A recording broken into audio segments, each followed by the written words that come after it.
right. Thank you, everyone, for your time today. I'm so excited to have Natasha with me. Dr. Natasha Stolmack is an incredible pianist and instructor, and I'm going to let you introduce yourself before I get too far ahead of myself. But tell me a little bit more about your studio, Natasha, Sure. and how you operate. Thank you so much for having me. It's so good to see you again. So I am Dr. Natasha Stolmack. I am based in New York City, and I have a thriving private studio for aspiring pianists, much thanks to Kelly and Outside the Box. That's awesome. And when we say thriving, we're going to talk about what that means in a second. But today we're going to be mostly talking about the first 90 days of your major studio focus when we first started working together and how you managed to generate $7,000 in new income in that very short time frame, which is going to be awesome. I want to start though back at the beginning and just to kind of orient everyone on the timeline right now. It's actually the end of May. So we have gone a whole school year with building Natasha's studio, which is so cool. And we worked together in those first 90 days to get things up and running really fast. So tell me a little bit about what was happening in that kind of late August, early September time when we first started talking in your studio as it happened at that time. Right. So I had just graduated about a year ago, a year before I contacted you. Made it through COVID, finally got my degree. I had always been actively teaching throughout all of my schooling, which was a very long time, about 10 years. Yeah. So I was teaching during that whole time. I wasn't always in New York, but I always had some sort of private teaching scenario, whether it was for a community school, part of the university, a lot of independent contractor jobs, which gets a little sticky, but especially when you're a student, a young professional, it's a really good fit because you have a ton on your plate with recitals, dissertation, all that stuff. And you also would like to have experience and make some money. So you arrive, every school is different, of course, but in my experience, I would give them my availability and I tried to make as much as possible. And you get your roster and you show up and you do your job. So for a long time, that was what I was doing. It wasn't ideal. I got to learn, I had the opportunity to work with many different types of students, lots of different types of parents, families, and I learned a lot from that. It really informed how I would teach and interact, and that was all really good. But the logistics side, the finances, not great, especially once you're fully stepping out of the academic environment. You're like, okay, it's time. It's time to, turn around and make some money with this. You work and you study and you play and, practice for so many years. Spent your whole life. Yeah. It's not just the 10 years of schooling. It was the 20 years before then too. Right. It's a lot. And all of us, no matter, at what point you step away from the scholastic side, whether that's with a bachelor's or a master's or your PhD or DMA, all of us commit our entire lives to this. So it is a passion, but I loved hearing from you, we don't have to fit that starving artist archetype. We can really make a living with this. So I knew it was time I was really feeling that desire to make a change with my work because I know I love teaching and I know I always have more to learn, of course, as an educator, but I know I'm good at this thing. So I knew it was time to take a chance on myself in a bigger way. And I had some private students at the time that I had reached out to, but the majority of my income was coming from those independent contractor jobs. So I really wanted to flip, that narrative and actually get rid of the independent contractor work. So at the time that we started talking, we did have 6 students in the studio. So you had done some legwork. You had gained private students outside of those studios. At that time, what was working well? And maybe what were some of the frustrations that you're running into and trying to do it on your own?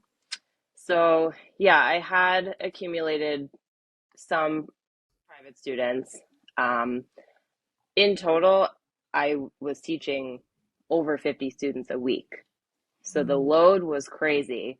So I was really pushing myself with all of this work and not, seeing that profit that I wanted to see with working that hard.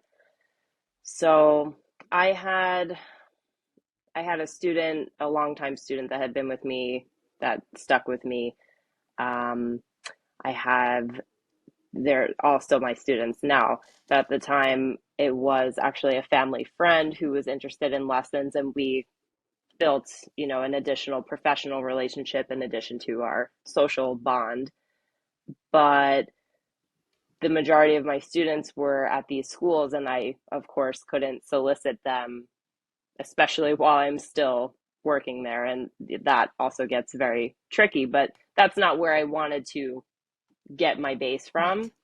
So I had done a little light advertising, some posters that now I look back and I'm like, okay, these are really not, I was doing my best at the time. The marketing side, as in terms of print advertising or social media, that's not totally my wheelhouse. It's definitely not my wheelhouse. Um, I'm much better face to face, speaking on my feet, making people get excited, feel comfortable. That's, that comes very naturally to me, but you need to get that face to face interaction with other means. I need more strategy, Yeah. yeah, on how to get there. Yeah. But I was really fired up. I was really frustrated and knew that I wanted to make that change. And just, I don't know, by some sort of blessing, I started seeing your posts on Instagram and I said, huh. I said, wow, this is really niche. I thought I had my microphone off, no Siri. I don't use any of that stuff.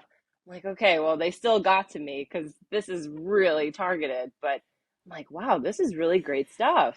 So I didn't want to go crazy. So I didn't even follow you at first, but I would just, you watch one video and then you pop back up and I would keep seeing you. I'm like, yeah, this is really great.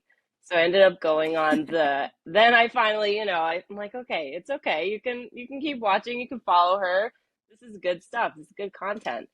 And then I went on the Outside the Box website, and you no longer do these, if I saw correctly, the Mm-hmm. calls. But luckily, I got in when you still did the calls, and now your new program is such a great offering. But I booked that call. I just went for it. I'm like, I was on my computer, I think 11 o'clock at night, about to go to sleep. I'm like, you know what?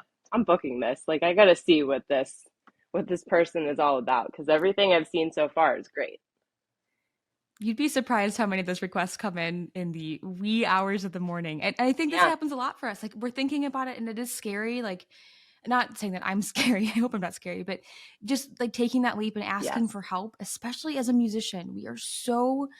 Um we are so conditioned to be independent, to market yourself, to be confident in your skills and your abilities on the outside. Right. But that's not really what's happening inside. We have doubts and fears, and it's terrifying, I think, for a lot of us. So I'm glad that you reached out, obviously, and our first initial conversations were so productive.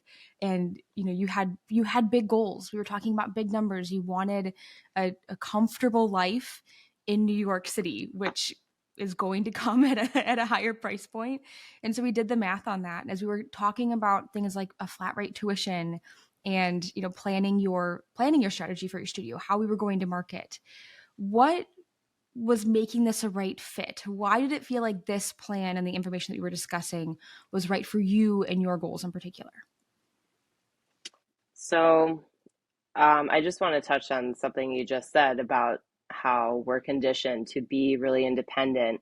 And now also pair that with having been in school for Mm. so long, even one degree, but, I was coming off of three. And that last one is, a real doozy. It's a lot of work. So, a lot of university programs and college programs are starting to play a little bit of catch up when it comes to marketing the modern musician and the entrepreneurial side. but a lot of programs don't have that still.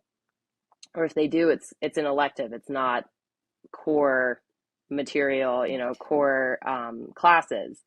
So there is definitely, I know that I had it, and I'm sure a lot of other people may as well. I had a lot of hesitation and almost guilt might be a little strong, but kind of thought to myself, wow, you spent all this time in school and now you're going to do another course or pay another thing. And Mm, like you almost feel as yeah. though, okay, I didn't do well enough or try hard enough in school, but that's so off base. It's a big hole that is not, it's left empty. And then we go out in the world after school and you're very ill prepared for, unless you want to go the orchestral route, which for pianists is totally different. But you're not, you're ill prepared for some of the challenges that you'll face on how to Yeah. make a career work for you.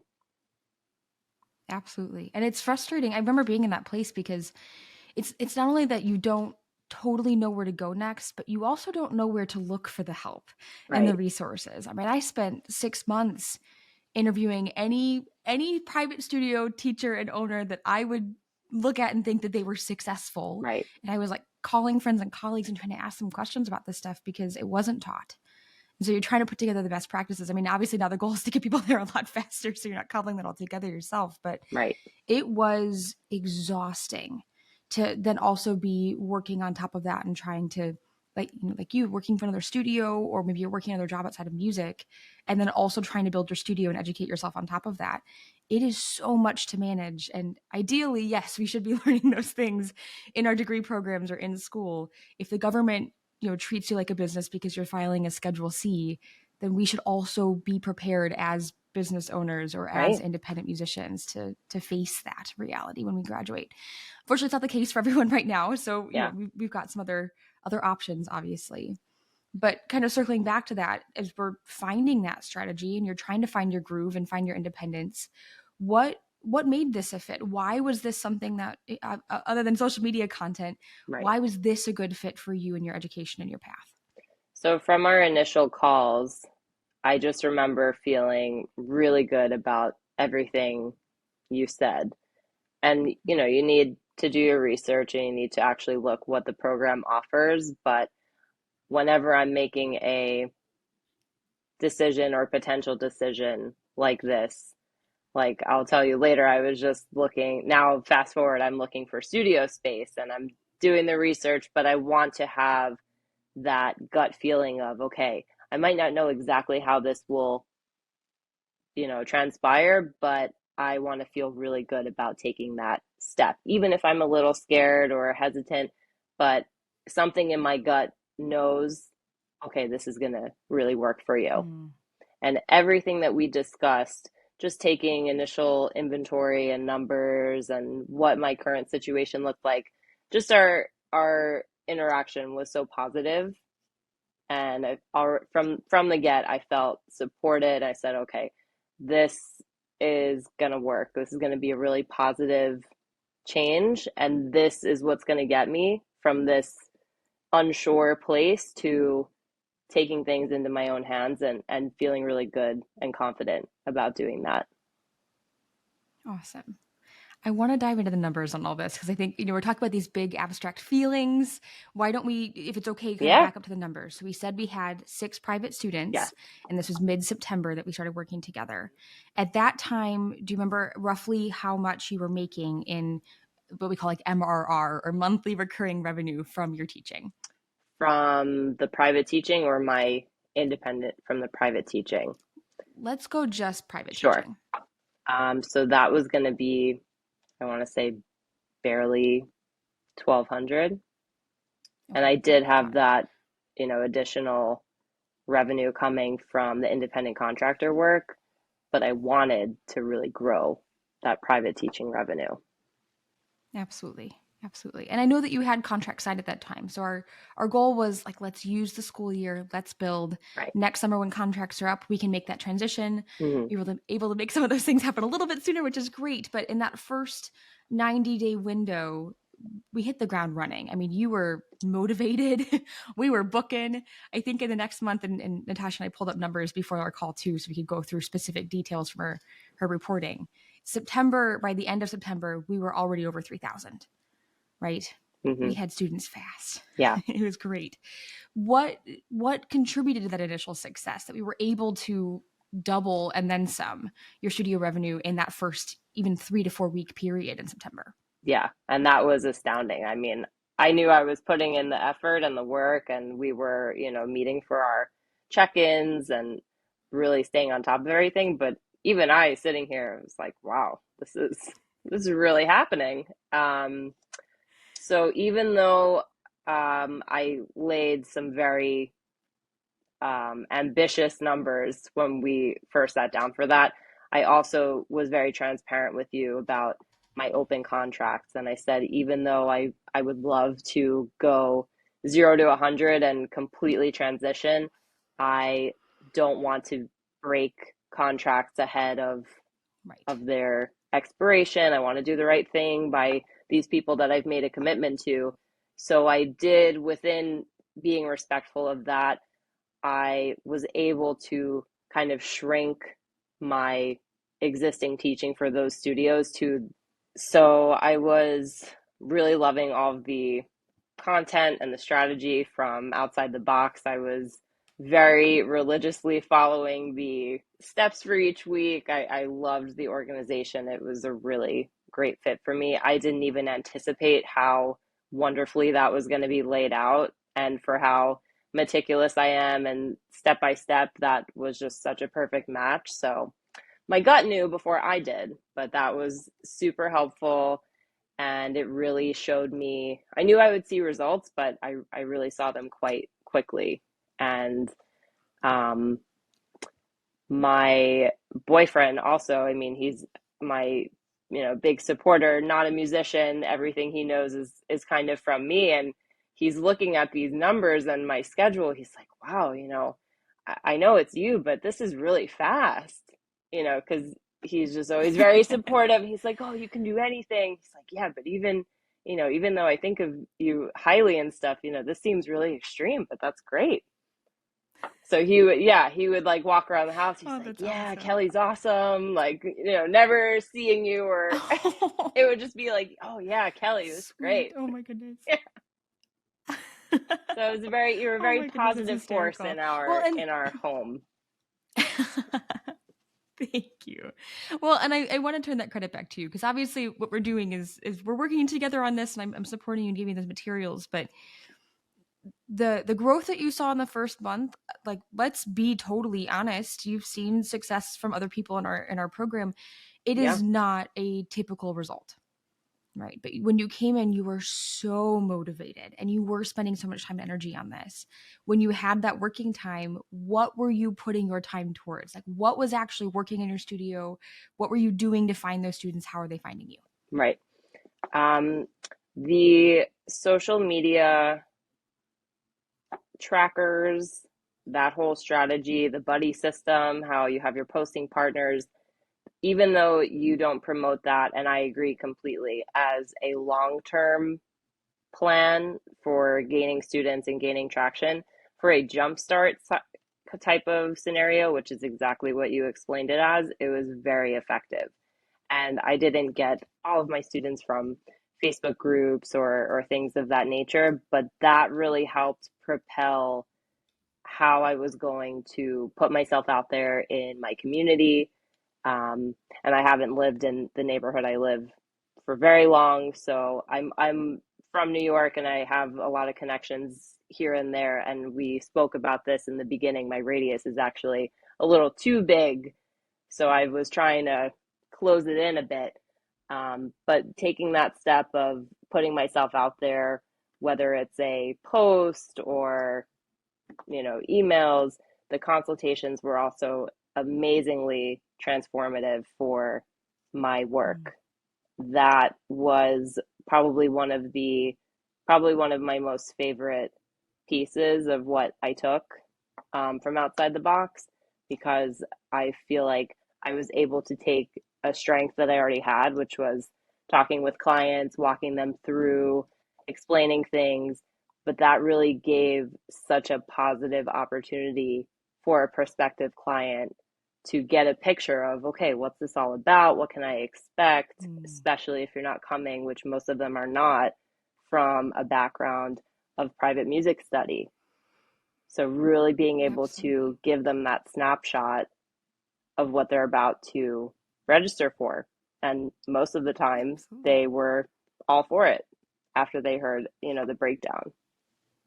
Well, and when we're talking about your comparison to the studio situation where you were teaching for a multi-teacher studio, you just get assigned a student based on availability, hopefully also based on personality match and teaching, pedagogy style, but that's not always the case. Sometimes it's just who is available on that day to match the student's needs.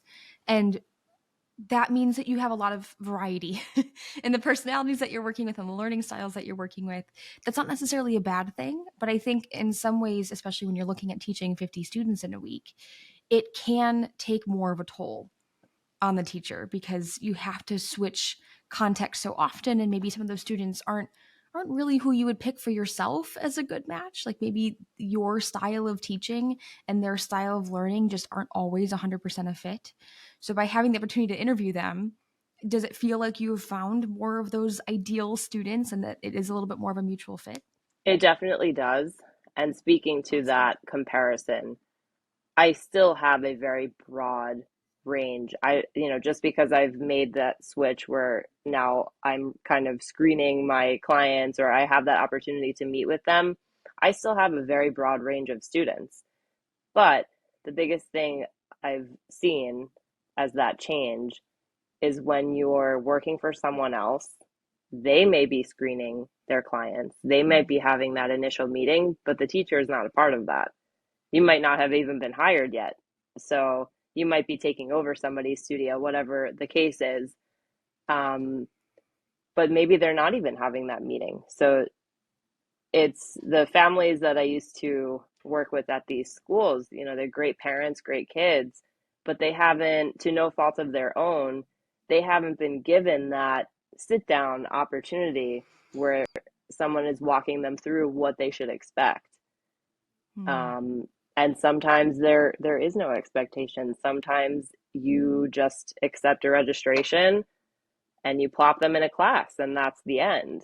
And then they kind of feel, like they're just going through the motions and, they're one of many. So even though I teach less students overall now, but the studio is fairly large, everyone's getting from the jump a very realistic image of what they should expect, what it can look like for them, because it's not a one size fits all scenario. I have Yeah. some students who are very serious and they want to perform all the time. They might want to compete. I have a student going to college, going to minor in music. And then I have a lot of students who are there for the enrichment. But even the students who don't have more serious competitive goals, they're all getting that same very strong foundation. They have an expectation that's realistic of practicing and they're logging in their practice logs. The parents know, like everybody's on the same page, and that's what Yeah. builds the success. However, that's going to look, they're given the opportunity from the beginning to know this is what I need to make this work for me. Absolutely. And not meeting expectations, I think, for a lot of teachers is what is the number one reason that rapport is broken Right. between a teacher and a family or a teacher and a student, that they weren't practicing and it's frustrating, or they keep paying late and that's annoying, or they text last minute to cancel lessons all the time, but they're expecting all these rescheduled lessons. But if we have the opportunity to sit down and say, these are the policies, are we in agreement? Like, are we moving forward together in this unified way? You're eliminating a lot of those misinterpretations or the missed opportunities and the miscommunications. And then all of a sudden, it is a more harmonious relationship and everyone is on the same page. And students who, without that initial conversation, might have been a bit more frustrating, or families that might have been a bit more frustrating because they were told up front, it's like giving a rubric in one of your collegiate classes. Now we all know what the expectations are, so we can meet them. There's room for that relationship to grow and thrive. I do want to fast forward a little bit, if it's okay, Yeah. because I want to make sure that we get to some of the numbers and all the good stuff that's happening right now in your studio. So at the end of 90 days, we talked about this big number, $7,000 in new revenue generated. So not including the 6 students that you had already had Mm-hmm. before we started working together that stayed, obviously, they haven't gone anywhere. But those same 6 students, if we take that revenue, that $1,200 a month away, by the end of December, we were consistently doing, I think we'd said around 30, somewhere between 32 and 3,500 per month. Yeah. Does that sound accurate? Awesome.